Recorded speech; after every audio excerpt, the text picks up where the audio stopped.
Anthony, you were recently in Pittsburgh, right? That's right, I was watching my Steelers play, went on a trip with my dad and my brother. The good guys won. Nice. Well, while you were gallivanting around the States, we had someone fill in for you to interview low vision optometrist Dr. Juricic. It's nice to have a team that can cover for me when needed. Is Kelly McDonald making his triumphant return to the show? No, it wasn't Kelly. Wait, what? If it wasn't Kelly, then who was it? Mark Phoenix. Mark Phoenix, the audio engineer? Yep, he sat down with Dr. Juricic to talk about the latest wearable technology for the low vision community. Well, that makes sense. Since Mark has several eye conditions, he could really benefit from the new tech. I can't wait to see what he learned. So this is lens 1, this is lens 2. Which one's clearer? Try again. And this is back to 1. 2. We started with a quick eye examination with optometrist Dr. Juricic so she could better understand my level of vision. Once that was done, it was my turn to learn about her, like why she entered this profession in the first place. The first time I went to the eye doctor, I was 6 years old, and it was determined that I was actually quite nearsighted. I think that was actually the seed that was planted in me that, if I can ever help people see the best they can, it actually drives me. I'm passionate about it. I look back at being that 6-year-old putting on the glasses for the first time and seeing leaves on trees and being absolutely amazed at what I could see. Dr. Juricic has been practicing now for over 20 years and has focused on an often neglected segment of the population.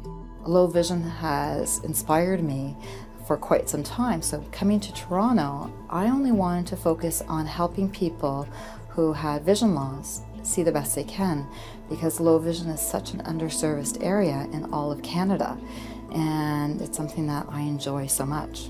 For Dr. Juricic, a big part of serving the blind and low vision community is staying up to date on new technology. Even now, people who are completely blind, there are some aids that myself as a low vision optometrist, I can show, one of them being a device called OrCam, whereas before someone who's completely blind would only have to rely on Braille or technology on computers like JAWS and Kurzweil. The OrCam allows someone who has partial vision or who's completely blind to go to the grocery store, pick up a food item in the grocery aisles and have it read it back to them and let them know what they're holding.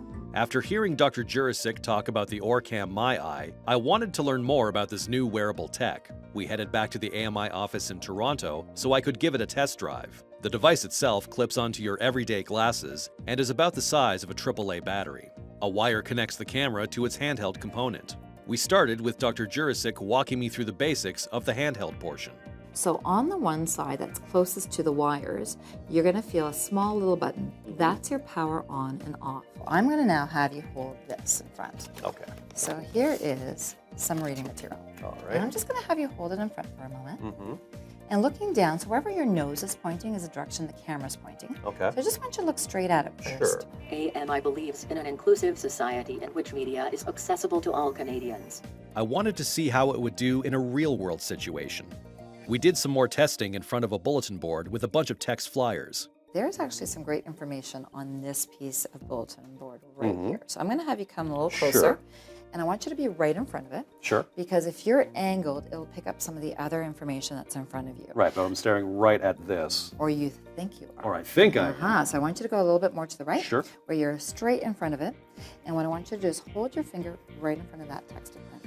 Sure. Oop. I picked up my finger. VoicePrint Canada's audio newsstand, our service. I was really impressed with how easy it is to use. Wow, I almost want to see if I can get one of these myself.